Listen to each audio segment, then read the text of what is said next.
AI is the future. AI is going to make you rich. Just sell AI agents and you are going to print money. You know what? That's lie. See this study.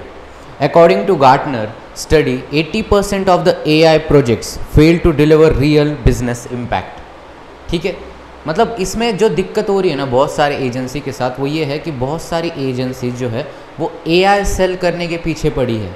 But I am a business owner and I know I don't care about a technology. I only care about the transformation that technology is going to make inside of my business, and that's what many people are doing a mistake. And in this video, that's what we are going to talk about. What is the right business model that you should follow to make a successful AI business? So without further delay, let's get started. I break down this video into 3 chapters. Chapter 1, why AI agents don't sell. Chapter 2, the real AI automation model that work. And chapter 3, how to package, price and position your service to make serious money. So now let's discuss the chapter 1, why AI agents don't sell and why AI agent is a broken business model. So see, let's talk about fact first. See, Gartner report that 80% of the AI projects fail. Why? Because business don't need AI, they need solution. ठीक है, जैसे community के अंदर भी बहुत सारे लोग मेरे को पूछते रहते हैं, भैया ये ऑटोमेशन सिखाओ, वो ऑटोमेशन सिखाओ. पता नहीं अभी पिछले 1-2 सालों में कितने सारे नए AI एजेंट्स आ गए, कितने सारे नए AI टूल्स आ गए, कितने सारे नए ऑटोमेशंस आ गए. तो आप क्या क्या सीखोगे? ठीक है, और ये इंडस्ट्री इतने फास्ट स्पेस से बदल रही है कि आप सारी चीज़ें ग्राफ्स नहीं कर सकते. आपके पास लिमिटेड टाइम है, लिमिटेड एनर्जी है, लिमिटेड अटेंशन है. ठीक है, तो इसमें क्या हो रहा है ना कि हम लोग क्या कर रहे हैं कि बहुत ज़्यादा इंपॉर्टेंस दे रहे हैं टेक्नोलॉजी को. ठीक है, लेकिन उस टेक्नोलॉजी से जो इम्पैक्ट आएगा बिजनेस के अंदर, वो इम्पैक्ट ही है जो आपको पैसा देगा, और उस इम्पैक्ट के लिए ही बिजनेसेस पैसा देते हैं. ठीक है, जो बहुत सारे लोगों को लग रहा है ना कि हम कोई भी टेक्नोलॉजी बेच देंगे और पैसा कमाएंगे, ऐसा नहीं होता भाई. ठीक है, so remember that you like they are going to pay you for the transformation that you are going to make into their business. So now the second is, if a business need an AI tool, they can buy themselves. ठीक है, जैसे एक simple सा chatbot service जो आप provide करते हो, तो उसके लिए तो बहुत सारे different type of tools available है. ठीक है, वो खुद से तो उनको पे कर सकते हैं $20 पर मंथ, $49 पर मंथ, और खुद ही तो कर सकते हो. आपको क्यों देंगे? उस बारे में ज़रा सोचो. ठीक है, और बहुत सारा क्या है ना, ये इस टाइप की जो टूल्स है, जो सिंपलिस्टिक टूल्स है जिसमें कोई बड़ा एंट्री बैरियर नहीं है इस ऑटोमेशन में, वो टूल्स जो है वो इतने इफेक्टिव भी नहीं है आज के टाइम पे, क्योंकि ये जो इंडस्ट्री है ये अभी बहुत इमैच्योर है. इसको थोड़ा टाइम लगेगा मैच्योर होने के लिए, इन टूल्स को थोड़ा सा टाइम लगेगा मैच्योर होने के लिए. तो अगर आप उसके एक्सपर्ट नहीं हो और ये बेसिक सी चीज़ें, सो लाइक आपने कहीं यूट्यूब पे देख लिया कि ये ऑटोमेशन से मैंने 1 लाख कमाया, 2 लाख कमाया, ठीक है, ये काम नहीं करता. ये बेसिक जो चीज़ है उसको, ठीक है, कोई एक बार आप बेच भी दोगे, लेकिन लॉन्ग टर्म में आप पैसा नहीं बना सकते सिंपल सी चीज़ें बेच के. ठीक है, बिजनेस ओनर्स कोई बेवकूफ़ नहीं है. And the third is build in house with existing tech team. Sorry, यहाँ पे टेक है. ठीक है, टेक टीम मतलब इसका ये है कि उनके पास भी तो खुद की छोटी सी टेक टीम होगी यार. अगर आप वो सारी चीज़ें कर सकते हो तो वो खुद से क्यों नहीं कर सकते हो सिंपल चीज़ें? उनकी उसके लिए वो आपको क्यों 1 लाख 2 लाख रुपए पे करे? वो खुद भी तो बना सकते हो सारी चीज़. तो थोड़ा इसके बारे में सोचो. ठीक है, टेक्नोलॉजी के ऊपर इतना ध्यान मत दो, उस टेक्नोलॉजी से क्या इम्पैक्ट आएगा उसके ऊपर ध्यान दो. मतलब आपका जो माइंडसेट होना चाहिए, वो माइंडसेट इस तरीके से होना चाहिए, what problem I am going to solve. अब उस प्रॉब्लम को सॉल्व करने के लिए चाहे मुझे AI की ज़रूरत पड़े, चाहे मुझे AI की ना ज़रूरत पड़े, मुझे फ़र्क नहीं पड़ता. What important is I have to solve that problem. उस हिसाब से आपको सोचना है, आपको रिवर्स सोचना है. बहुत सारे लोग टेक्नोलॉजी टू प्रॉब्लम सोचते हैं. ये जो गलती है ये स्टीव जॉब ने भी की थी अपने लाइफ में. लाइक 1983-4 के पीरियड में उन्होंने कुछ एक लेज़र बीम डिज़ाइन किया था. ठीक है, उन्होंने टेक्नोलॉजी को बहुत ज़्यादा इंपॉर्टेंस दे दिया, लेकिन वो जो चीज़ थी वो बिकी नहीं मार्केट में. तो उनको फिर समझ आ गया यार हमको रिवर्स सोचना चाहिए. तो बहुत बार क्या होता है ना कि हम बहुत ज़्यादा टेक्नोलॉजी से प्यार कर लेते हैं, उसकी वजह से हम भूल जाते हैं एक्चुअली लोगों को चाहिए या नहीं चाहिए. So start with the problem and then whatever the hell technology you want to use it to solve that problem. That should be your approach. So now in summary, what AI automation agencies are getting wrong? First, selling technology instead of business transformation. Second, pitching AI as a main product instead of vehicle for solving a pain point. Third, pricing their services based on time and effort instead of value deliver. और इसमें आपको क्या fix करना है? जो issue है, stop selling AI, start selling result. So now let's discuss the chapter 2. So now the chapter 2 is the real AI automation business model that work. अब ये समझने से पहले कुछ चीज़ें हैं जो पहले हमको समझना बहुत ज़रूरी है, and that is 3 type of people in AI automation. So there are basically 3 types of people. जो भी लोग AI ऑटोमेशन कर रहे हैं उनको आप 3 टाइप में डिवाइड कर सकते हो. The first is the generalist, the second is the specialist, and the third is coders और यू कैन से बिल्डर्स. तो पहले स्टेप बाय स्टेप हम तीनों चीज़ों को समझते हैं कि जनरलिस्ट क्या होते हैं, स्पेशलिस्ट क्या होते हैं, कोडर्स क्या होते हैं, and after that we will discuss what is the right business model that really work for AI automation. So the first is the generalist. tries to automate everything, says I will automate whatever you need.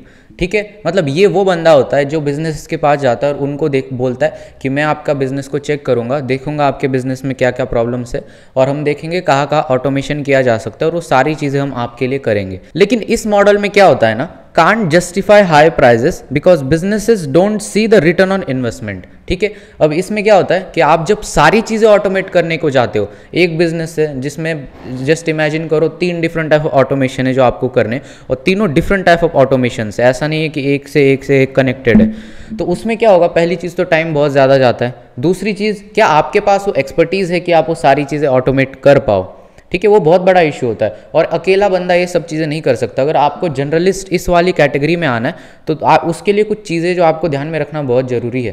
पहली चीज़, आपके पास एक team होना बहुत ज़रूरी है. ठीक है, जिनको डीप डाउन AI ऑटोमेशन का नॉलेज है, एक्सपीरियंस है, और आप भी ऐसे बंदे होने चाहिए जिसको भी डीप डाउन AI ऑटोमेशन का नॉलेज है. अगर नहीं है तो आप ये जो चीज़ें हैं वो नहीं कर पाओगे और उसमें फिर ये प्रॉब्लम आता है कि आप ऑटोमेशन तो कर देते हो लेकिन वो चीज़ उनको काम ही नहीं करती. जितना पैसा उन्होंने लगाया उतना पैसा भी बना के नहीं देता वो चीज़ उनको. इसलिए फिर होता ये है कि जो क्लाइंट है वो हमेशा आपको एक नया क्लाइंट ढूंढना पड़ता है. जैसे यहाँ पे भी मैंने बोला है कि आपको हर बार एक constantly looking for a new client, hard to scale. ठीक है, कि हर बार आपको एक नया क्लाइंट ढूंढना पड़ेगा और इसको स्केल करना बहुत मुश्किल होता है. तो आप जनरलिस्ट कैटेगरी में तभी आते हो जब आपके पास एक टीम है, जब आपके पास खुद एक अच्छा AI ऑटोमेशन का एक्सपीरियंस है और फिर आप ये सब चीज़ें कर सकते हो. But if you are someone who is just beginning of his career in AI automation, of her career in AI automation, तो ये पाथ आपके लिए नहीं है. ठीक है, आप different type of AI automation सीख सकते हो लेकिन एज ए जनरलिस्ट अगर आप जाते हो तो आप लॉन्ग टर्म में पैसा नहीं बनाओगे, आप स्केल नहीं कर पाओगे. याद रखना इस बात को. So now the second is the specialist. ठीक है, अब स्पेशलिस्ट कौन होता है? Someone who pick a high value problem in a niche. ठीक है, जो भी स्पेशलिस्ट होता है वो एक नीश के ऊपर फोकस करता है और वो ऐसे प्रॉब्लम के ऊपर फोकस करता है उस नीश के अंदर जो कि हाई वैल्यू प्रॉब्लम है. Second, master one AI automation system that delivers measurable result. ठीक है, मतलब वो 1000 AI ऑटोमेशन नहीं सीखता जनरलिस्ट की तरह. ठीक है, वो एक ही AI ऑटोमेशन सीखता है जो कि रिजल्ट डिलीवर कर सके. ठीक है, वो होता है स्पेशलिस्ट. थर्ड क्या होता है, they don't sell AI, they sell revenue growth और कॉस्ट सेविंग. ठीक है, वो AI को सेल नहीं करते, वो उस AI टूल से या उस ऑटोमेशन से जो आउटकम आएगा उस आउटकम को सेल करते अपने कस्टमर को.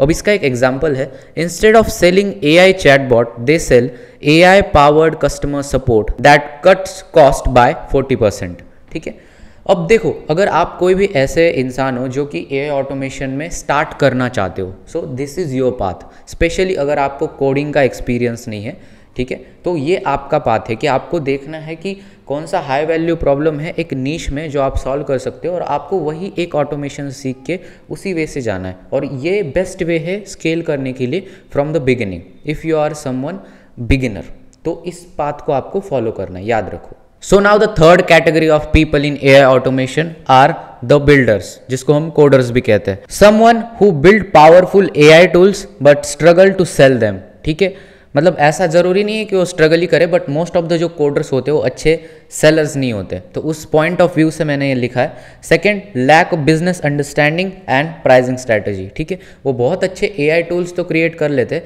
लेकिन उनको ये नहीं पता होता कि उन टूल्स को बेचना कैसे है. ठीक है, या तो उनको प्राइसिंग को किस तरीके से स्ट्रैटेजाइज करना है, उन चीज़ों के अंदर वो थोड़े से वीक होते हैं. तो उस केस में क्या करना है, अगर आप एक कोडर हो, ठीक है, आप बहुत एक्स्ट्रा ऑर्डिनरी चीज़ें क्रिएट कर सकते हो, तो आपका प्रॉब्लम है उस एक्स्ट्रा ऑर्डिनरी चीज़ों को, बिजनेसेस को बेचना. तो उसके लिए आपको क्या चाहिए, नीड सेल्स और business partner to scale profitably. ठीक है, या तो आपको खुद सेल्स करना सीखना होगा या तो किसी इस ऐसे इंसान के साथ पार्टनरशिप करो जो कि सेल्स करने में अच्छा है। ठीक है, सो जो विनिंग पाथ है वो क्या है? अगर आप एक बिगिनर हो तो आपके लिए एक विनिंग पाथ क्या होगा? Become a specialist, sell result and get paid big. ठीक है, कि आप एक स्पेशलिस्ट बनो और रिजल्ट सेल करने के ऊपर ध्यान दो instead of selling AI tools और एआई ऑटोमेशन, और उस वे से आप बहुत ज़्यादा पैसा कमा सकते हो। So now let's discuss how to make a real money with AI agent. So first, position yourself as a business growth partner. Don't say I build AI automation, instead say I help particular industry increase profit matrix by X% using automation. So now the second is pick an industry where AI directly impacts money. ठीक है, अब इसके कुछ examples है, कुछ automation के examples है जो आप कर सकते हो। First is lead generation for more revenue. ठीक है, आप लीड जनरेशन का कुछ ऑटोमेशन कर सकते हो बिजनेसेस के लिए मोर रेवेन्यू जनरेट करने के लिए। आप सेल्स ऑटोमेशन कर सकते हो फॉर हायर कन्वर्जन रेट्स। ठीक है, मतलब सेल्स में ज़्यादा से ज़्यादा कन्वर्जन बढ़ने के लिए जितने लोग शो अप कर रहे उसमें से कितने लोग कन्वर्ट हो रहे, वो जो रेशियो है उसको बढ़ाने के लिए आप कुछ ऑटोमेशंस क्रिएट कर सकते हो। Then you can do customer support automation for lower cost. ठीक है, मतलब अभी क्या होता है कस्टमर सपोर्ट में कि बहुत सारा जो कस्टमर सपोर्ट का काम है वो ह्यूमन लाइक हैंडल करते हैं, लेकिन आप ऑटोमेशन को करके उस ह्यूमन की कॉस्ट जो है जो बिजनेस को लग रही है वो कम कर सकते हो। या तो आप डेटा एनालिटिक्स कर सकते हो फॉर बेटर डिसीजन मेकिंग। अब ये कुछ एग्जांपल्स है जो मैंने आपको बस बताए। अब ऐसे बहुत सारी डिफरेंट टाइप ऑफ चीज़ें हैं जो आप कर सकते हो, पर जो चीज़ है जो आपको यहाँ पे याद रखनी है, and that is pick an industry where AI is directly impact the money. ठीक है, कि डायरेक्टली एआई जो है वो मनी के ऊपर इंपैक्ट कर रहा है, वो आपको ध्यान रखना है। That is the second point. So now the third is use outcome based pricing. मतलब क्या है? Don't charge 50,000 for AI setup, instead charge 15,000 per month for a system that generates 2 to 5 lakh per month for client। ठीक है, अब देखो बहुत सारे लोग जो एआई ऑटोमेशन में आते हैं ना, उनको सबसे इंपॉर्टेंट चीज़ होती है कि उनको अपने काम के ऊपर भरोसा नहीं होता। ठीक है, उनको ये नहीं पता होता कि जो भी चीज़ मैं क्लाइंट के लिए बनाऊंगा वो चीज़ उतनी वैल्यूएबल है और वो उसको कुछ रिजल्ट जनरेट करके देगी। इसलिए लोग one time set of fees से जाते हैं। उनको पता है कि वैसे भी 2 महीने बाद ये क्लाइंट मेरे पास नहीं रहने वाला। अगर मैं पर मंथ के हिसाब से गया और उसको रिजल्ट नहीं आया तो वैसे भी वो बोलेगा सर मेरे को कंटिन्यू नहीं करना क्योंकि मेरे को रिजल्ट नहीं आ रहा। ठीक है, इसलिए लोग ये वाला गेम खेलते हैं, लेकिन इस गेम से आप कभी भी बड़ा बिजनेस नहीं बना सकते। ठीक है, आप क्लाइंट को 1 बार 2 बार तो फूल करोगे, लेकिन उससे आपकी बिजनेस, आपकी जो रेपुटेशन है उस इंडस्ट्री में वो खराब होगी और आपको कभी भी टेस्टिमोनियल्स नहीं मिलेंगे, आपको कभी भी रेफरल्स नहीं मिलेंगे। ठीक है, तो उस वे से आप बड़ा पैसा नहीं बना सकते। इसलिए आपको क्या करना पड़ेगा? You should take your time. ठीक है, जो पहली 2 चीज़ें हमने डिस्कस की थी, first thing and second thing, उसमें आपको अपना टाइम लेना है। ठीक है, जो भी चीज़ें आप गलत कर रहे हो उनको अच्छे से सॉल्व करना है। ठीक है, और आउटकम जो है वो आना चाहिए, उसके ऊपर आपको जोर देना है। वही चीज़ है जो आपको डिफ्रेंशिएट करेगी बाकी सारी एआई ऑटोमेशन जो एवरेज एजेंसीज है उसमें। और तब जाके आप 15 के चार्ज करो। अगर 2 to 5 लाख आप बना के दे रहे हो उनको पर मंथ, तो आपको क्या 15 वो 20 हज़ार भी देंगे। So that's not a big deal. और over the period of time अगर आप देखोगे तो ये जो इनकम है वो 1 साल में बहुत ज़्यादा है इस इनकम के कंपैरिजन में। So go for outcome based pricing. The only risk is you have to take responsibility of delivering the result, but that is what is going to make you a real money in long term. So remember that. So that set guys, अभी भी बहुत सारे ऐसे businesses हैं जिनको बिल्कुल भी idea नहीं है कि एआई का यूज़ करके वो कितने सारे एग्जिस्टिंग बिजनेस प्रॉब्लम को सॉल्व कर सकते हैं, अपनी कॉस्ट कट्स कर सकते हैं, अपना रेवेन्यू बढ़ा सकते हैं। तो अगर आप अपने आप को इस तरीके से पोजीशन करते हो कि you are a problem solver and not a AI seller, तो आगे जाके आप इस मार्केट में बहुत ज़्यादा डोमिनेट कर सकते हो अगर आप एक सही प्रॉब्लम पिक करते हो सही नीश के अंदर। So best of luck for your AI automation agency guys. और एक और बात, अगर आपको इस टाइप के कंटेंट में इंटरेस्ट है, ठीक है, आपको अगर ऑनलाइन बिजनेस किस तरीके से बिल्ड किया जाता है, ठीक है, विदाउट एनी मनी, अगर ये सारी चीज़ें सीखनी है, अगर आपको एआई ऑटोमेशन के बारे में सीखना है, तो आप हमारी कम्युनिटी को ज्वाइन कर सकते हो टेलीग्राम के अंदर। टोटली फ्री कम्युनिटी है, उसका जो लिंक है वो मैंने डिस्क्रिप्शन के अंदर डाल दिया है। आप वहाँ जाके उस उसको ज्वाइन कर सकते हो। और हाँ, इसमें सबसे इंपॉर्टेंट चीज़ जो ये है ना कि कम्युनिटी के अंदर आपको बहुत सारे इंथुजियास्टिक लोग मिलेंगे जो कि आपके तरह ही है, जिनको अपने बिजनेसेस बिल्ड करने हैं, जिनको एआई ऑटोमेशन में कुछ करना है या जिनको ऑनलाइन एजुकेशन स्पेस में कुछ करना है। तो ऐसे different type of new young entrepreneurs है, ठीक है। तो वहाँ एक एनर्जी है, यंगनेस की एक एनर्जी है। तो मुझे लगता है अगर आपको इन सारी चीज़ों में इंटरेस्टेड तो आपको कम्युनिटी भी अच्छी लगेगी, सो आप ज्वाइन कर सकते हो। So thank you so much for watching this video guys. मिलता है नेक्स्ट वीडियो में।